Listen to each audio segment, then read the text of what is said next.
Ahí tenemos la clasificación del movimiento. El movimiento se clasifica por su trayectoria y por su rapidez. Entonces, cuando yo les diga si hay alguna pregunta teórica en el examen, tienen que recordar que se clasifican de dos maneras. Si yo digo clasifique el movimiento, entonces ustedes me tienen que decir, ¿cómo se clasifica? ¿Por su trayectoria o por su rapidez? ¿Ya? Entonces, hablemos cuándo o a qué se refiere por su trayectoria. Entonces, se llama por su trayectoria dependiendo si es rectilíneo o curvilíneo. Y por su rapidez dependiendo si es uniforme o variado. Definamos a qué se refiere el movimiento por su trayectoria rectilíneo. ¿Qué significa eso? ¿Ya? Se llama rectilíneo cuando la trayectoria va en línea recta. Entonces acá es en línea recta. A eso se llama entonces movimiento rectilíneo. Entonces cuando hablamos de trayectoria puede ser en línea recta. Y cuando hablamos de curvilíneo es en curva. ¿Qué significa en curva? Significa que puede ser circular, parabólico, elíptico, etc.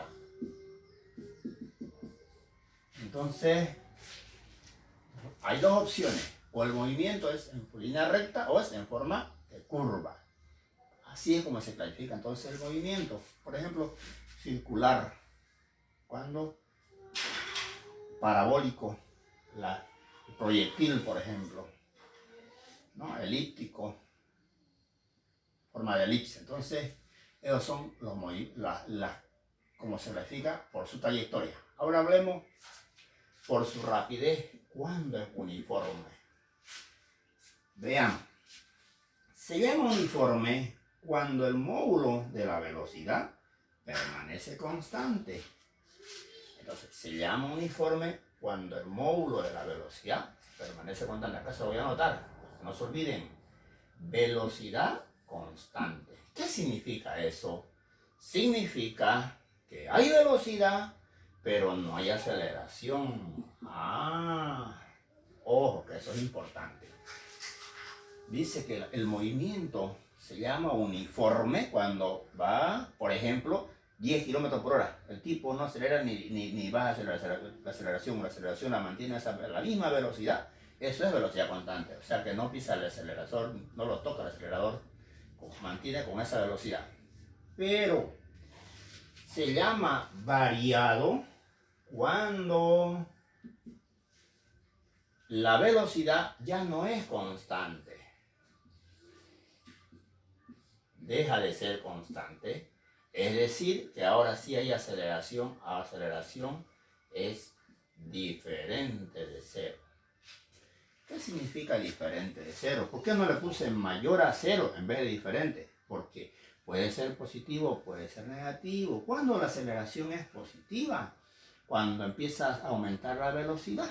Entonces eso es, está acelerando, pisó el acelerador. ¿Y cuándo la aceleración es negativa? Cuando levanta el pie del acelerador, va disminuyendo la velocidad. Entonces, la aceleración va a variar, va a depender de las velocidades a medida que vaya acelerando, positivo, y si desacelera, negativo. Entonces, esa es la clasificación del movimiento. Puede ser por su trayectoria o por su rapidez. Se llama por su trayectoria cuando sea en forma recta o en forma de curva. Lo más utilizado es esto. Nosotros vamos a utilizar rectilíneo, no curvilíneo porque no tiene mucha aplicación. ¿Ya? Ahora, por su rapidez puede ser uniforme o puede ser variado. Variado significa que la velocidad puede cambiar. Por eso dice velocidad no es constante. Aceleración ya no es cero, cambia. Bien, entonces ahí está. Esa es la clasificación del movimiento. Ahora hablemos de MRU. ¿Qué significa MRU? MRU significa, es el movimiento rectilíneo uniforme. Movimiento rectilíneo uniforme. Significa que se va a mover en línea recta, pero además con su velocidad constante. Eso significa movimiento MRU. De nuevo, MRU es movimiento rectilíneo uniforme. Significa se mueve en línea recta con velocidad constante. Espero no se olviden. De nuevo, MRU, movimiento rectilíneo uniforme, que significa que se mueve en línea recta y con velocidad constante. Veamos entonces MRU. Vamos a ver MRU. Otra cosita. En el caso de MRU, solamente vamos a utilizar una fórmula. La única fórmula que vamos a utilizar es nada más. O si quieren así también, ¿no? Que es lo mismo. O así, voy a estar despejado nomás. Entonces, ¿y por qué utilizo esta fórmula? Porque acabamos de decir que la velocidad es constante. Entonces, decimos que como esto es constante, entonces esto no va a cambiar nunca. Es fijo. Entonces, por eso es que ahí está, velocidad constante. Entonces, esta es la única fórmula que vamos a utilizar. Espero no se olviden. Siempre que sea MRU, esta es la única fórmula. Esta es la misma porque está despejada nomás. Entonces, eso vamos a utilizar cuando hablemos de MRU. Veamos ejemplos de alguna fórmula o de desarrollo de alguna fórmula para este caso de MRU.